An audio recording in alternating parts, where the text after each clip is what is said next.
coming up on UCF Nightly News.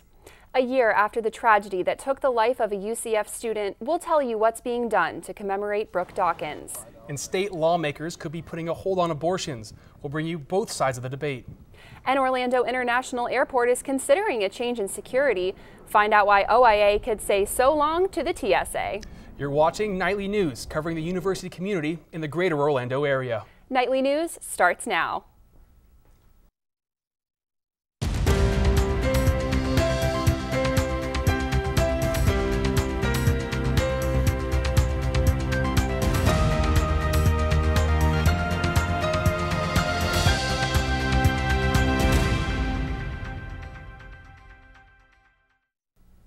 Good afternoon and welcome to Nightly News. I'm Chad Irwin. And I'm Melissa Murray. Today is Friday, February 20th. Next Monday marks 1 year since UCF student Brooke Dawkins' fatal accident while crossing Alafaya Trail. For those who knew her, this anniversary brings back both memories and questions of pedestrian safety around campus. Nightly News reporter Devin Cafaro spoke with Brooke's family and friends about her impact on the UCF community. She just had that way about her. Brooke Dawkins, a lifelong UCF fan, a homecoming queen, and now for the Dawkins family, a guardian angel. She gave us a lot of reasons to be proud every day. She had a love of life. She lived a very full 19 years. February 23rd, 2014, 2:31 a.m. At an intersection students use every day. Florida Highway Patrol troopers say Brooke was crossing Alafaya Trail and Gemini Boulevard when a pickup truck with the green light ran into her. I honestly thought it was a nightmare. And in that split second, those who knew Brooke were forever changed. Her life now captured in memories. She loved to fish, bait her own hook. And this phrase. When Brooke was in the hospital, a movement kind of got started. Somebody said, "Be strong, Brooke," and Brooke Strong came out of that, and then the hashtag Brooke Strong almost was starting to go viral. Now, through the Brooke Strong Foundation, family and friends raise money for both brain injury research and a scholarship in her name. And although Brooke's legacy will continue to help people she never even met, for those who knew her, a harsh reality remains. I see people walking across and my heart starts pounding. It really is like a big issue, and at a college as big as this, and there's been other deaths, you know. Nothing will, erase that night, but it is a dangerous road, and I mean, hopefully they can come up with some ways to help. And this issue isn't new for the UCF community. FHP records show in the last 5 years, there were 33 crashes involving pedestrians right off campus. 6 of those crashes, including Brooke's, were fatal. And while Orange County is studying new ways to improve pedestrian safety, for the Dawkins family, any help can't come soon enough. I just don't want any other parent to have to do that. Sisters at the Kappa Delta sorority plan to host a lantern lighting ceremony on March 5th to honor the day she passed away in the hospital. For now, Orange County officials say they are looking at different solutions to improve pedestrian safety around campus. I'll have more on that study and where that money will come from right here next week. Live in the studio, I'm Devin Cafaro, UCF Nightly News. Thank you, Devin. If recent break-ins at Northgate Lakes have you worried about your belongings, the UCF Police Department is here to help.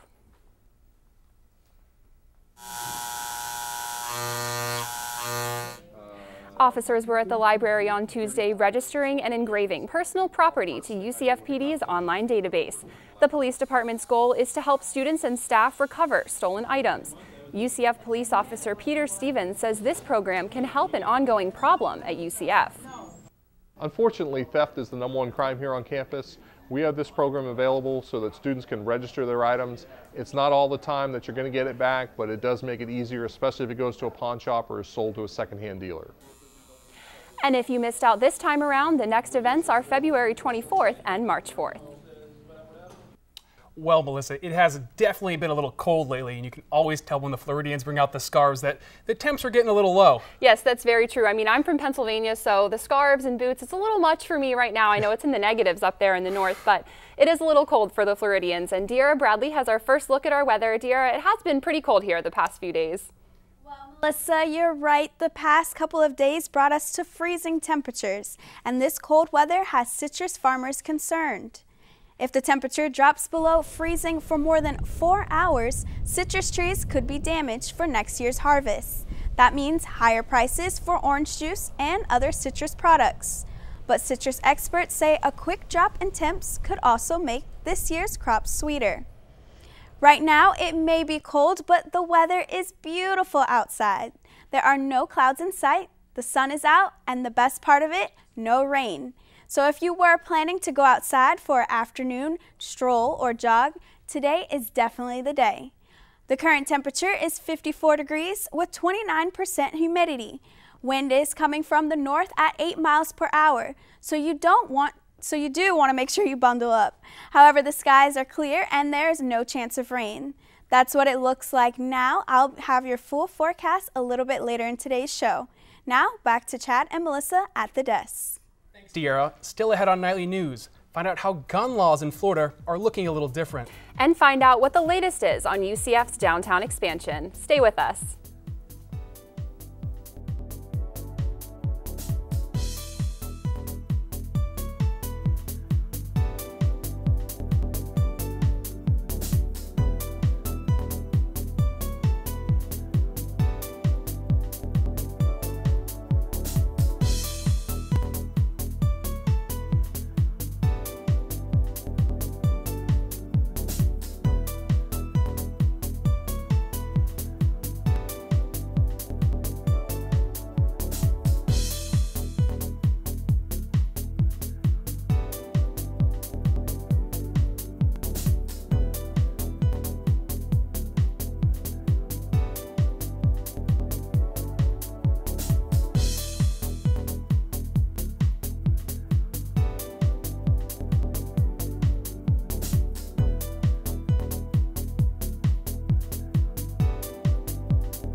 Plans are moving along for UCF's downtown Creative Village expansion.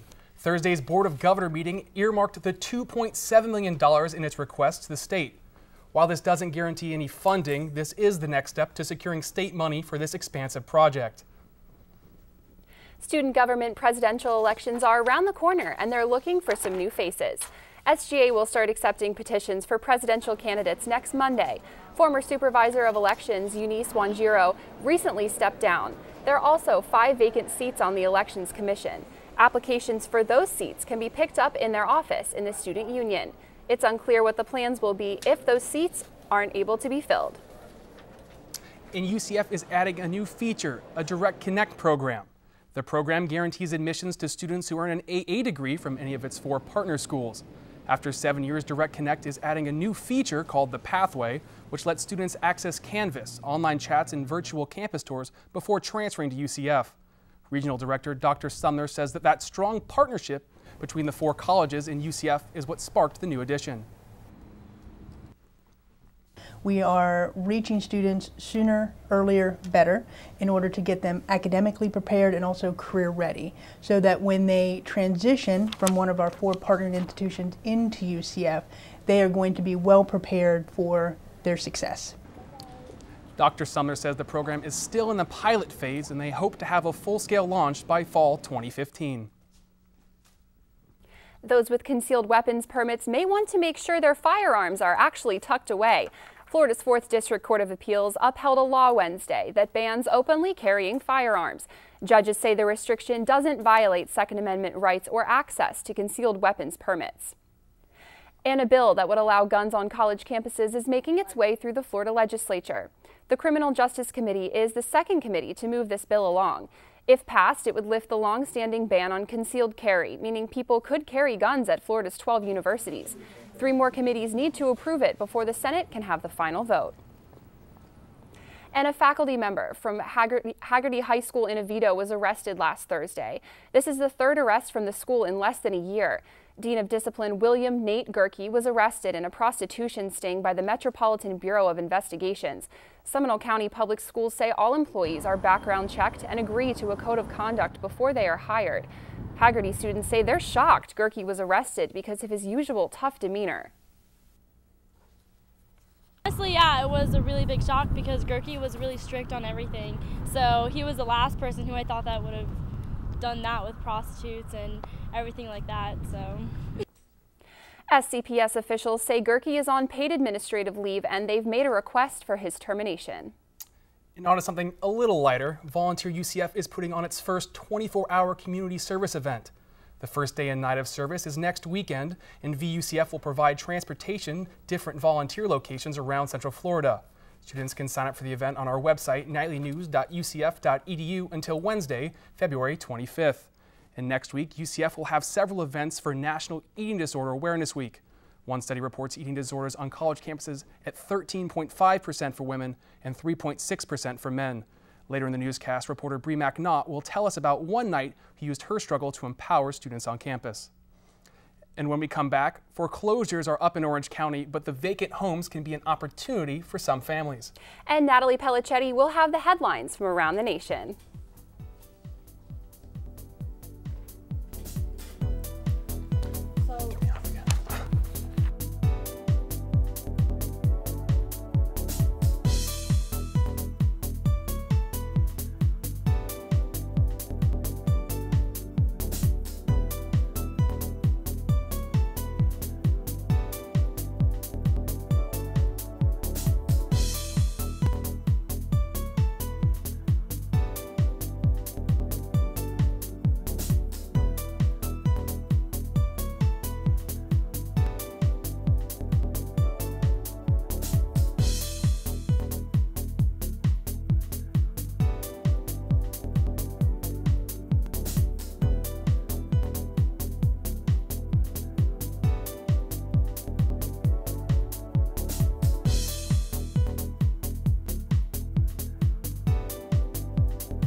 Welcome back, Knights. I'm Natalie Pellicetti with a look at what's going on around the country. State lawmakers are currently considering a new bill that could limit access to abortions. Nightly News reporter Robert Sutton spoke to supporters from both sides of the issue to find out what this bill could mean for women in Florida. And viewers are advised the following story contains some graphic images. A new bill could create a 24-hour wait period for abortions. Current Florida law requires counseling with a physician, but Senate Bill 724 would require 2 separate meetings, one for counseling and one for the procedure. The abortion debate recently made its way to UCF. That what we see here through abortion is a human rights violation. The Center for Bioethical Reform displayed graphic images to prompt discussion of the divisive issue this week. Alex Vander Brunhorst is the community outreach coordinator for the organization. He says human rights begin before birth. Any legislation that is aimed to protect children is better than no legislation. And we hope that eventually we'll live in a country where legal protection is extended to all human beings, not just human beings of a certain age or development. Pro-choice students say the decision shouldn't be made by lawmakers, but how would this affect healthcare providers? If the proposed bill passes in the Florida legislature, locations like Planned Parenthood of Greater Orlando will be directly affected by the new 24-hour waiting period. Anna Escamani is the Director of External Affairs for Planned Parenthood. Legislation should never be designed to shame or judge women, and this bill does that implicitly. Escamani says the wait period causes extra expenses for patients and healthcare providers. It is medically unnecessary, and ultimately it's interfering in a woman's personal medical decision. The Florida State Senate will consider the bill in their next legislative session, which begins March 3rd. In Orlando, Robert Sutton, UCF Nightly News. A similar bill failed to pass the state Senate back in 2012 after passing in the House. 25 other states currently have at least 24-hour wait periods for abortion. And the U.S. pledged $380 million in relief aid to Syrian civilians. Moderate rebels in Syria will receive training and vehicles. They will be equipped with machine guns and radios that would allow on them to call in U.S. airstrikes. The plan will begin in March. It will also be the first time the U.S. has openly armed rebels. And at the summit on countering violence extremism this Wednesday, President Obama stated the U.S. is at war with people who have perverted Islam. This state said groups like ISIS are not a religious foundation, but terrorists. He announced that he wants people to be more accepting of Muslim Americans and remain vigilant against radicals. He also said Muslim leaders need to do more to discredit the notion that our nations are determined to suppress Islam. And President Obama named a permanent director of the Secret Service. Joseph Clancy, a 27-year veteran of the service, was interim director since last October. The president made the decision after the bipartisan panel recommended he choose someone from outside the organization. And a new organization might pave the way for treating AIDS. A team from the Scripps Research Institute says they engineered a new molecule that can block infection from the AIDS virus. The lead author of the study says he hopes human trials will begin within a year. That's all the time we have for now. Back to Melissa and Chad at the desk. Thanks, Natalie. Well, Orlando International Airport is considering replacing the TSA with a private security company. Complaints of poor customer service by the TSA and problems with management prompted airport officials to consider firing the government agency. We spoke with airport users who say although they haven't experienced a bad experience with the TSA, privatizing isn't a bad idea. I just know that I feel safe with TSA, and if the private security has that same feel, then I'm all for it. The Central Florida Hotel and Lodging Association says 50% of airport users are tourists. An airport committee is talking with local tourism officials to get their input. Count on Nightly News to let you know what the committee decides next month. Foreclosure signs are a common sight around Orlando, and One Orange County programs helps areas affected most. These neighborhoods include Azalea Park, Union Park, Pine Hills, Holden Heights, and Meadow Woods, some of which are right near UCF. I looked into some neighborhoods with homes in foreclosures right near campus. When people hear the term foreclosed home, something like this might come to mind. Overgrown plants, trash in the yard, or mold growing. When we walk through the door, our 6-year-old basically just looked around and he was just astonished. And when your 6-year-old's making comments that this place is really tore up and it's a mess, you know it is. And you can actually see the damage. Oviedo homeowner Greg Leslie is searching for a new place to live. His family checked out a few foreclosed houses in the Oviedo and Winter Springs area. These houses are just down the road from UCF. From the outside, he says the homes can be very misleading. There were holes in the wall. They had ripped televisions off the wall. Lighting was falling down. Carpets were half torn up.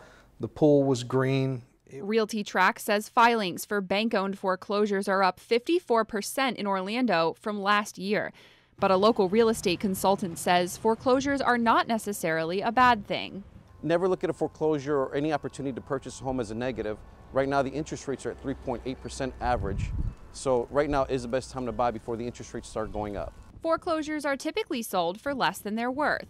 But some buyers don't want to worry about a fixer-upper. Orange County's Neighborhood Stabilization Program does the dirty work for you. They'll purchase the foreclosed home and then renovate it from top to bottom. So in essence, you're buying a brand new house except a year built. This program only applies to 5 local areas hit hard by foreclosures. But 2 of the neighborhoods, Azalea Park and Union Park, are right near UCF. Bolito says foreclosed homes are all over Orlando, and he encourages buyers to keep an open mind when they're house hunting. For more information on renovations through Orange County's Neighborhood Stabilization Program, visit nightlynews.ucf.edu. Now De'Ara has your full forecast.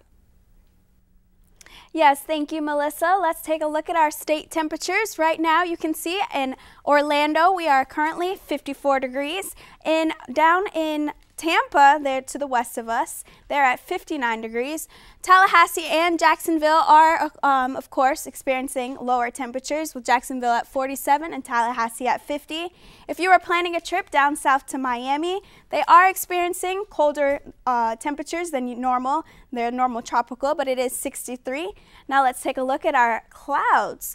We can see that right now we don't have very many clouds right now. The clouds are usually coming over from the east, and I'll tell you a little bit how that will affect you later in the week.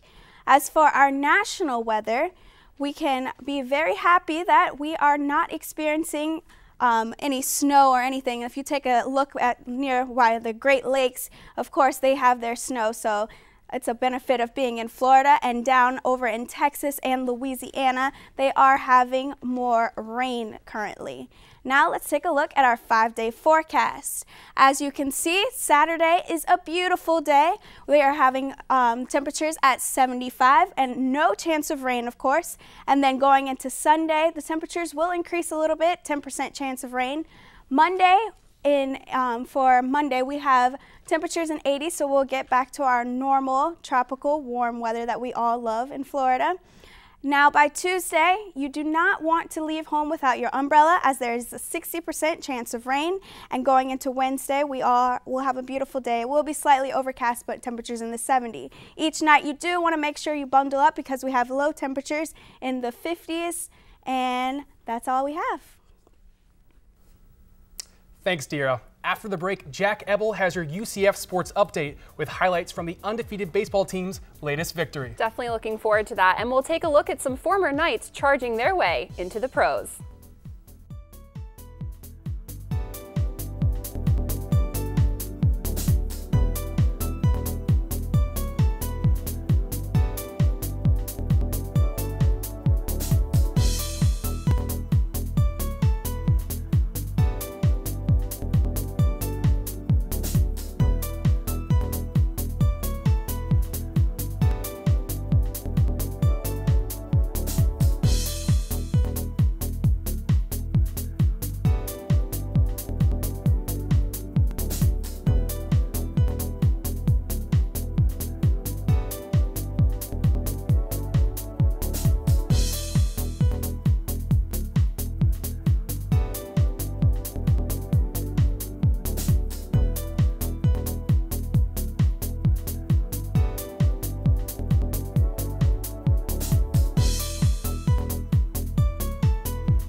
Hello, Knights fans. I'm Jack Ebel, and here's a look at what's going on in sports. Football fans rejoice the NFL Combine is underway in Indianapolis, and 3 former Knights will look to improve their draft stock this weekend.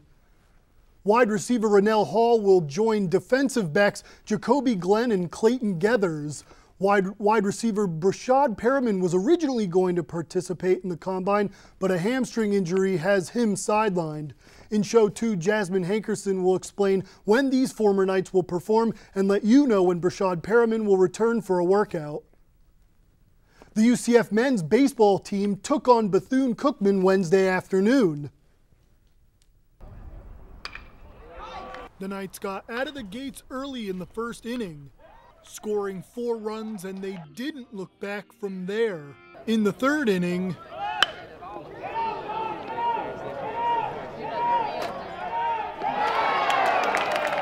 Kyle Marsh launched a 2-run homer to left to give the Knights a 6-1 lead. Fast forward to the 9th inning, Kyle Marsh comes in as a pitcher and finishes off the Wildcats. The final score was 10-2 Knights coming out on top. The Knights improved to 4-0 on the season and will face the Arkansas Razorbacks today at 3 in the South Alabama tournament. And the UCF softball squad heads to Hawaii this weekend, ranked in the top 25 for the first time in school history.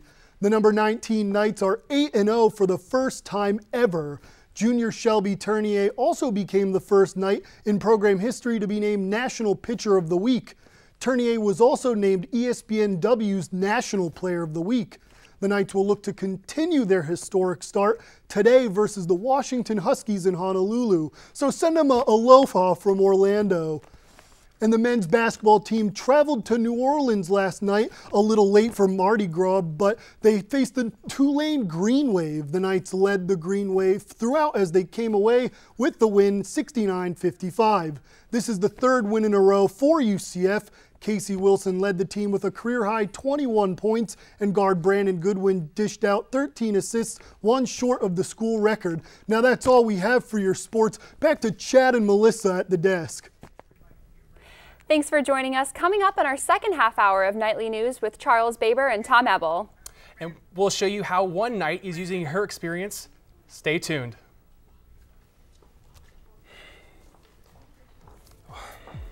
I should have just finished reading. All right, fast. That's fine. That sounds so